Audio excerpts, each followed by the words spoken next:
বন্ধ হতে চলেছে ইয়ামাহা এফজেডএস সিরিজের বাইকগুলি। হ্যাঁ, কেন হতে চলেছে, কারণ কি, কেন এটা বন্ধ হবে, এটাই আজকে এই ভিডিওতে থাকবে। তবে আমাদের দেশে এমন অনেক লোক আছে যারা এখনই এই কথাটা শোনার সাথে সাথেই কমেন্ট বক্সে কমেন্টস করার হাগার জন্য চলে আসবেন এবং চুলকানি শুরু হয়ে গেছে। কারণ বাংলাদেশের কোনো বাইকের যদি ভালো বলেন বা ভালো রিভিউ পজিটিভ কিছু দেন, তাহলে অনেক লোক আছে যারা কমেন্ট বক্সে এসে হাগাহাগি করে এবং কমেন্ট বক্সে বিভিন্ন ধরনের বাজে মন্তব্য করেন। ভালো রিভিউ দিতে গেলে হতে হয় কোম্পানির দালাল অথবা কোম্পানির পাচাটা গোলাম। আর যদি খারাপ কোনো কিছু তুলে ধরেন, খারাপ কোনো দিক যদি আপনি তুলে ধরেন বিল্ড কোয়ালিটি সম্পর্কে বা বাইকের কোনো পার্টস বা কোনো প্রবলেম যদি আপনি তুলে ধরেন, তাহলে হতে হবে আপনাকে যে অনভিজ্ঞ অথবা কাজ জানে না, এই রকমটাই হতে হয়। তবে যাই হোক, আমার কমেন্ট বক্স খোলা রইল, আপনাদের মতামত অবশ্যই কমেন্টস করে যাবেন ভিডিওটি ফুল দেখার পরে। কেন বন্ধ হতে চলেছে বাংলাদেশের এফজেড সিরিজের বাইকগুলি? 2020 সালের পরে থেকে এফজেডএস সিরিজের যতগুলি মোটরসাইকেল আসতেছে, প্রত্যেকটা মোটরসাইকেলের ইয়ামাহা বড় বড় কিছু প্রবলেম রেখে দিয়েছে, বা হয়তোবা বাংলাদেশ ইয়ামাহায় যারা দায়িত্বে আছে তারা হয়তো এই বিষয়গুলি নজর দিচ্ছে না, তাদের নজর এড়িয়ে যাচ্ছে। প্রথম সমস্যা হচ্ছে ইয়ামাহা বাংলাদেশ, ইয়ামাহার যে মোটরসাইকেলগুলি আছে সেগুলোর প্রাইস। হ্যাঁ, আপনারা সবাই জানেন ইয়ামাহার প্রাইস নিয়ে বলার কিছু নেই, সেটা অনেকটা হাই। এগুলোর অনেক এক্সকিউজ কিন্তু তারা দেখায়, বা অনলাইনে যে ধরনের ইয়ামাহা মোটরসাইকেল নিয়ে রিভিউগুলো দেখা যায় বা যেই প্রবলেমগুলো এখন দেখানো হয়, তাতে ইয়ামাহা বাইক কেনা বন্ধ হয়ে যাওয়ার পথেই কিন্তু। আচ্ছা, এবার আসেন বাইকের বিল্ড কোয়ালিটি নিয়ে।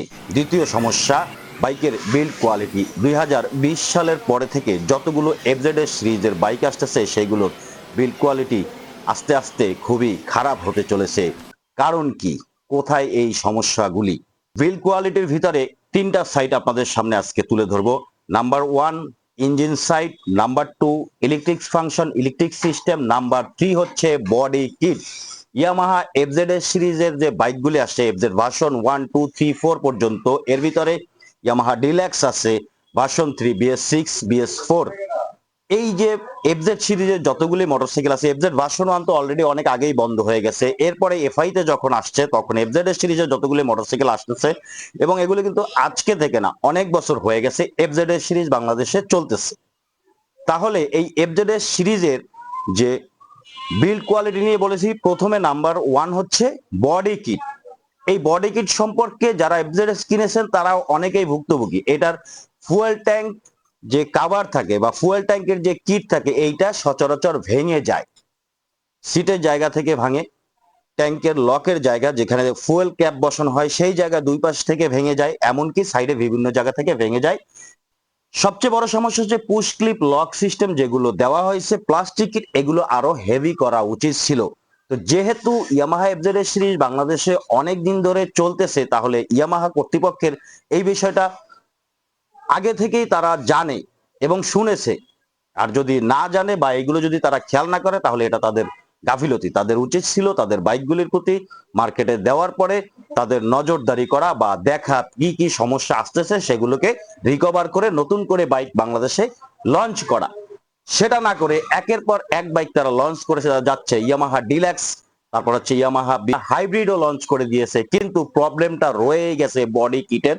যে প্রবলেমটা, ভেঙে যাওয়ার প্রবলেমটা, একই ডিজাইন সেম মডেল এফজেড এর সিরিজের সমস্যা এখনো রয়ে গেছে। এটাকে ঠিক না করে তারা মার্কেটে লঞ্চ করে দিয়েছে। এইবার আসুন হচ্ছে ইয়ামাহা এফজেডএস এর ইঞ্জিন সম্পর্কে একটু আপনাদেরকে ধারণা দেই বা জ্বলন্ত উদাহরণ আপনাদেরকে দেখাই। সবচেয়ে বড় সমস্যা হচ্ছে ইয়ামাহা এফজেডএস এর ইঞ্জিন ওভারহিট হওয়া, মাইলেজ ড্রপ করা বা বাইকের টপ স্পিড কমে যাওয়া। এইটার প্রধান এবং মূল কারণ হচ্ছে ক্লাস অ্যাসেম্বলি বা ক্লাস প্লেট বাটি সেট কমপ্লিট যেটা থাকে, সেইটা দ্রুত নষ্ট হয়ে যাওয়া। আপনারা একটু অনলাইনে ঘাটাঘাটি করবেন, ইউটিউব বলেন অন্যান্য প্ল্যাটফর্মে, দেখবেন যে সেখানে ইয়ামাহা এফজেডএস সিরিজের যতগুলি মোটরসাইকেল আছে সেগুলো ক্লাস প্লেট কি পরিমাণে পরিবর্তন করা হয়। কোম্পানি যদি বাইরের দিকে দৃষ্টি দিতে নাও পারে, তাহলে তারা যে কি পরিমাণে ক্লাস প্লেট বিক্রি করতেছে বা চেঞ্জ করতেছে কোম্পানিগুলোতে, সেখান থেকে কিন্তু তারা তথ্য নিতে পারে যে আমাদের প্রবলেমটা কোথায়। ইঞ্জিন ওভারহিট, মাইলেজ ড্রপ এবং বাইকের টপ স্পিড কমে যাওয়ার কারণ ক্লাস প্লেট বাটি।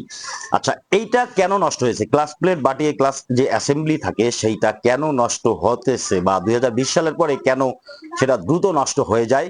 ইঞ্জিন হিটিং ইস্যুটা দেখা দিয়েছে। কারণ হচ্ছে, অনেকে বলবেন অয়েল কুল ইঞ্জিন না এয়ার কুল ইঞ্জিন হওয়ার কারণে হয়তো হিট হচ্ছে না। ভাই, এয়ার কুল ইঞ্জিন বাংলাদেশে বিভিন্ন কোম্পানির মোটরসাইকেল গুলি আছে, সবগুলো কিন্তু ওভারহিট হয় না, মাইলেজও ড্রপ করে না, এবং টপ স্পিডেও কিন্তু সমস্যা খুব কমই দেখা দেয়।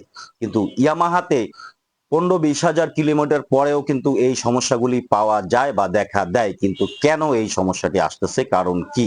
এটা হচ্ছে ক্লাচ অ্যাসেম্বলির প্রবলেম। ইয়ামাহা 2020-এর পরে কাস্টমারদের সুবিধার্থে, কাস্টমারদেরকে সুবিধা দেওয়ার জন্য যে ক্লাচ লিভার থাকে, যে ক্লাচ লিভারটা সেইটাকে সফট করার জন্য ইয়ামাহা তাদের যে ক্লাস অ্যাসেম্বলি আছে সেইটার যে স্প্রিং গুলি থাকে, ক্লাস স্প্রিং যেটা আপনারা দেখতে পাচ্ছেন যে স্ক্রিনে ক্লাস স্প্রিং গুলি যে থাকে ক্লাস অ্যাসেম্বলির, সেই স্প্রিং গুলোকে সফট করে দিয়েছে। স্প্রিং গুলোকে আগে হার্ড ছিল, 2020-এর আগে যে বাইকগুলি আসতো ইয়ামাহার, সেগুলো ক্লাচ অ্যাসেম্বলির যে স্প্রিং থাকে সেগুলো অনেক হার্ড ছিল এবং একটু হাই ছিল। 2020-এর পরে যেগুলি আসছে সেগুলো অনেক সফট এবং শর্ট করে দেওয়া হয়েছে। কারণ এগুলো মেকানিক্যাল বিষয়, এগুলো হয়তো বা আপনারা বাইকাররা অনেকে বুঝতে পারতেছেন না, ক্লাসটাকে সফট করে দেওয়ার জন্যই এটা করা হয়েছে।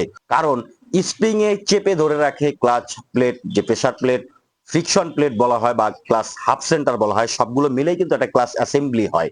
এটাকে যত হার্ড বা শক্ত হয়ে চেপে ধরে রাখবে, ততই বাইকের ক্লাস প্লেট দ্রুত অনেক দিন চলবে এবং লাস্টিং ভালো দিবে, সার্ভিস ভালো দিবে। এগুলো যখন স্প্রিং গুলো যখন দুর্বল হয়ে যায় বা স্প্রিং গুলো যখন সফট থাকে, তখন হচ্ছে ক্লাস প্লেট বাটি দ্রুত স্লিপ করে, আর স্লিপ করার কারণেই হচ্ছে মোটরসাইকেলের ইঞ্জিন ওভারহিট হয়। এটাই হচ্ছে সবচেয়ে বড় সমস্যা। কাস্টমারদেরকে ক্লাস সফট রাখার সুবিধা দিতে গিয়ে ইয়ামাহা এই জায়গাটাতে ভুল করেছে এবং এটাতে তারা নজরই দেয়নি এখন পর্যন্ত।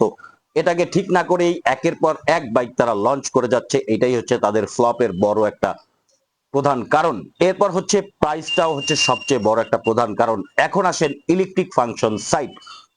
বর্তমানে এফজেডএস ইয়ামাহা ডিলাক্সে একটা প্রবলেম দেখা দিয়েছে ইলেকট্রিক ফাংশনে, সেটা হচ্ছে যে চেক ইঞ্জিন লাইট মিটারে জ্বলে থাকে অনেকেরই, অনেকে জ্বলন্ত অবস্থাতেই চালাচ্ছে, কোনো সমস্যা পাচ্ছে না। আসলে সমস্যা হচ্ছে যে অক্সিজেন সেন্সর একটু ঝাঁকি যদি লাগে তাহলে অক্সিজেন সেন্সরের লাইনটা ছেড়ে দেয় এবং অক্সিজেন সেন্সর কাজ করে না। আমার চ্যানেলে একটা ভিডিও দেওয়া আছে আমার ডিলাক্সের, দেখবেন সেখানে অক্সিজেন সেন্সর আমি স্ক্যান করে সেটাকে সেট আপ করে দিয়েছিলাম, চাইলে চ্যানেল সাবস্ক্রাইব করে আপনারা দেখে আসতে পারেন।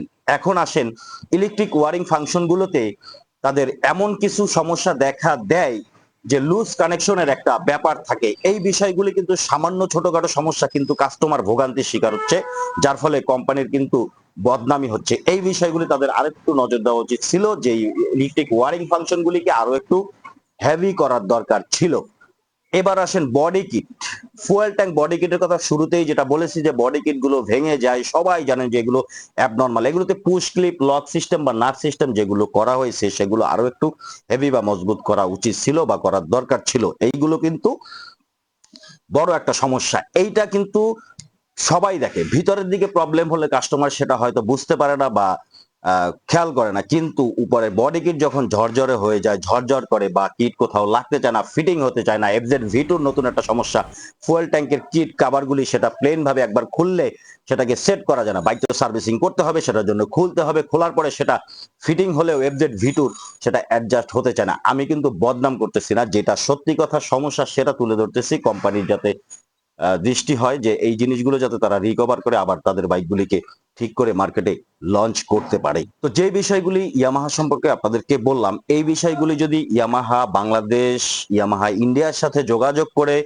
কমপ্লিট করে যদি বাংলাদেশে রিকভার করে আনতে পারে, তাহলে হয়তো ইয়ামাহা এফজেড এর সিরিজের বাইকগুলি বাংলাদেশের চাহিদা থাকবে এবং বাড়বে। কিন্তু যদি এই জিনিসগুলো ঠিক করতে না পারে, তাহলে ইয়ামাহা এফজেড এর সিরিজ, এফজেড এর ভার্সন 1 এর মতো হয়তোবা একটা সময় বন্ধ হয়ে যেতে পারে।